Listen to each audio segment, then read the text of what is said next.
Hi. Again, dealing with organic chemistry. We are going to do more questions from haloalkanes and haloarenes, which are asked in recent board papers. Previous session, we have done some MCQ questions. Today, it is descriptive type of questions. Hi, I am Prasanna Saji. Welcome to my platform, ChemSmart. The questions for today are, first one is a statement question, which is a bit tricky. The question is, an alkyl halide A of molecular formula C6H13Cl on treatment with alcoholic KOH gives two isomeric alkenes B and C of molecular formula C6H12. Both alkenes on hydrogenation give 2,3-dimethyl butane. You have to write the structures of A, B and C. So in such questions, it is always better to make a rough flow chart rather than simply looking at the question and thinking. Okay? So if you make a rough flow chart, you will get an idea how to approach the question. So let's see. We are going to make a rough flow chart. So the alkyl halide A on treatment with alcoholic KOH. You know, alcoholic KOH is the reagent used for dehydrohalogenation, beta elimination. So it will lead to the formation of two alkenes, B and C. So both of them are alkenes, right? Now these alkenes on hydrogenation, when they are hydrogenated, when we add hydrogen to these alkenes, both of them are giving you 2,3-dimethyl butane. What is 2,3-dimethyl butane? This is 2,3-dimethyl butane, right? This is 2,3-dimethyl butane. Now, how you will deal with this question? The only thing what we know is this compound, what is given to you in the question. So take it as the key point. From there, let us go backward. That is, from the 2,3-dimethyl butane, you think which all alkenes on hydrogenation will give you this 2,3-dimethyl butane. How will you know it? From this 2,3-dimethyl butane, try to remove hydrogen in all possible ways. Then you can see what are the possibilities. How can you do it? Look here. Suppose we are removing one hydrogen from here or here. Both of them are identical. Here or here, and one hydrogen from here. So you will get a double bond created here. So the first chance is CS2 double bond C, CS3. Then CS2 double bond C, CS3. Then this part is unaffected. So it will be CH, CS3, CS3. This is one chance. One alkene which can be created from this. That means out of B and C, one will be this one. Okay. Now what is the other chance? The other chance means we can remove the next two. That is, let us remove this hydrogen and this hydrogen. Then what will you get? A double bond will get created here, right? So that will be CS3, CH, CS3, C, CS3. This H got removed, so there is a double bond created here. Double bond C, CS3, CS3. So these are the two alkenes. That is CS2 double bond C, CS3, CH, CS3 twice. Or CS3 twice C double bond C, CS3 twice. These are the two alkenes what you get. Means when you dehydrogenate this, these are the alkenes what you get. Which means that these on hydrogenation you will get that alkane, right? So these are B and C. One of them will be B, one of them will be C. You can take it in that way. Now, let us see how to arrive at A from these two alkenes. So what are the alkenes what we got now? The alkenes what we got now are CS2 double bond C, CS3, then CH, CS3 twice. Okay, this can be, okay, let us take this as B. And what is C? C is when you removed in the other pattern. So this is C. Again, let me tell you, this can be B, this can be C, no problem. One alkene is B, one alkene is C, that's all. These are the two. Now we want to know what is that A, which is producing these two on dehydrohalogenation. So if you want to do that, again let us go reverse. Let us add HCl to this. When you add HCl to this, what will happen? What will be the product? When you add HCl to this, H plus Cl minus. This is not symmetrical. It is unsymmetrical alkene. So unless mentioned, you think in terms of Markovnikov's rule. So what will happen? H plus will go to the carbon holding greater number of hydrogen atoms, and Cl minus will go to the carbon holding lesser number of hydrogen atoms. So what will be the product? It will be CH3, H comes here, so CS3, then C, CS3, Cl, then CH, CS3, CS3. That means you are getting 1, 2, 3, 4. You are getting 2-chloro, 2,3-dimethyl butane. Okay. Now let us try in a similar way here also. Let us add HCl here. Should we follow Markovnikov rule? Let us see. These are the two carbons holding the double bond. But you can see this alkene is symmetrical. Why? 0 hydrogen here, 0 hydrogen here. Symmetrical. So doesn't matter whether you add H plus here and Cl minus here or vice versa. Okay, let me add. Similar to that, let me add H plus here and Cl minus here. Or can be vice versa. I told you it's the same. Then you will be getting the same product. That is CS3, C, Cl, CS3, CH, CS3, CS3. It is again 2-chloro, 2,3-dimethyl butane. That means this is your A. This is your A, which on dehydrohalogenation produce these two alkenes. Means when you remove HCl from here, see, remove Cl and H, you are producing these alkenes. Or this H and this Cl. If you remove this H and this Cl, you will get this. This Cl and this H, you will get this. So this is the alkyl halide which is having the formula C6H13Cl. On dehydrohalogenation produce the alkenes B and C, which on hydrogenation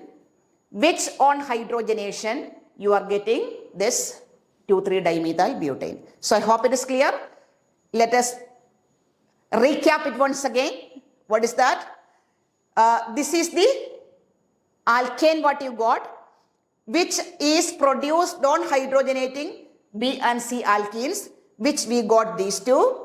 And that these two alkenes, the set is produced when A undergoes dehydrohalogenation. So we have added hydrogen halide to this, hydrogen chloride to this to get back what is A. That is the strategy what we have used. I hope that's clear. Just practice this question because it is a bit tricky. Clear? Practice again.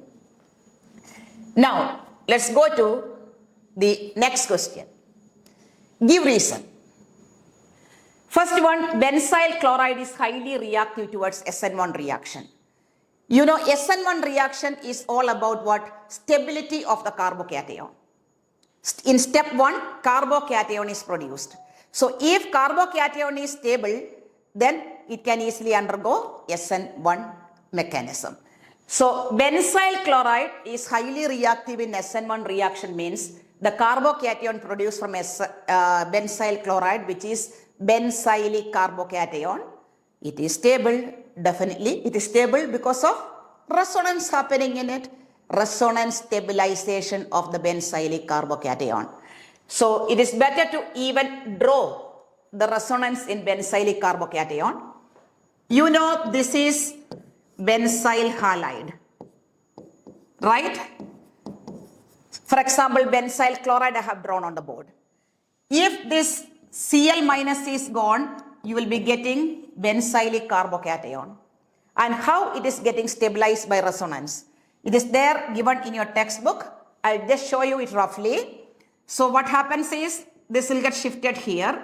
So I'm showing the resonance in the benzylic carbocation. We haven't touched these two areas. Now it is getting shifted here, means this will become double bond CS2. Then what will happen? This will become positive because it is getting shifted. Now this will come here. So the next one will be, this is double bond CS2. Now this is getting shifted here. So it will be like this. We didn't touch this. It is getting shifted here.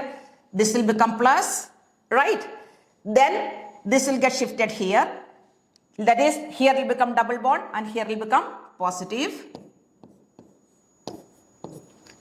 This is double bond CS2 and this one we didn't touch. This is coming here. So automatically this will become positive, right? Now to finalize the resonance, this gets shifted here. So what is the next one? Now this is coming here and it is going back to CS2 plus. So if you check this, you can see in the starting material, it was 2 double bond at the right, 1 at the left. Here 2 left, 1 right, got resonated. So this is the resonance stabilization happening in benzylic carbocation. Actually, it is a 1 mark question. So you can write, it is because of resonance stabilization of the carbocation. But if you aim CENTEM score, and to be more perfect, it is better if you even give the resonance stabilization figure, if time permits you to do so. Clear? Okay. Now, next question. Plus minus butan 2-ol is optically inactive, though it contains a chiral carbon atom. What is this butan 2-ol? Let us see what is the structure of butan 2-ol. Butan 2-ol is CS3, CH, then OH, CS2, CS3.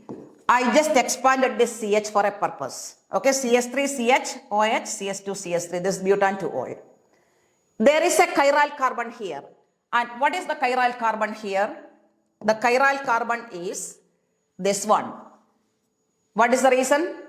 There are 4 different groups connected to that carbon. So there is a chiral center, there is a asymmetric carbon in butan 2-ol, making it optically active. But here what you are given is plus minus butan 2-ol. What does that mean? It has equal amount, equal proportion of plus butan 2-ol and minus butan 2-ol in 1:1 ratio. That means it is a racemic mixture. It is a racemic modification, right? So what happens inside a racemic mixture? The optical rotation due to one isomer, dextroisomer, is compensated or it is cancelled, negated by the optical rotation through the other isomer. For example, if it is plus X to the right side by D isomer, it will be minus X to the left side by the L isomer. So they get cancelled out, leading to 0 optical rotation. That means the racemic modification will be optically inactive. Though individually plus butan 2-ol is optically active, minus is optically active, but when you mix them in equal proportion, there is cancellation of the 2 opposite and equal optical rotations, leading to optical inactivity. Clear? Okay. Now the next one, during electrophilic substitution reactions of haloarenes, para derivative is the major product.